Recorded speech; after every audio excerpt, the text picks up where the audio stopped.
इस वक्त जो सामने आप गेट देख रहे हैं ये बाबुसलाम है। बाबुसलाम ये कदीमी जो रास्ता है काबतुल्लाह में जाने वालों में, ये वो रास्ता है। और कहा जाता है कि मसनून यही है कि अगर आप पहला उम्रा कर रहे हैं, वैसे तो अल्हम्दुलिल्लाह हरम के जितने भी दरवाज़े हैं वो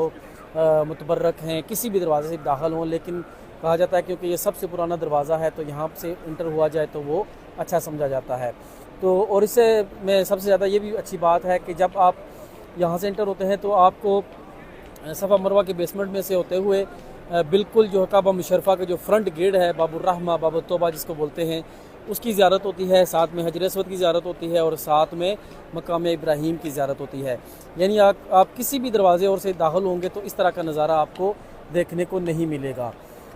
तो फ़िलहाल क्योंकि रश है तो इस वजह से इन्होंने एग्ज़िट रखा हुआ है, लेकिन वैसे नॉर्मल उम्रे के दुरू में जो है इसको एज़ ए उम्रा इस्तेमाल किया जाता है। उम्रे वाले सिर्फ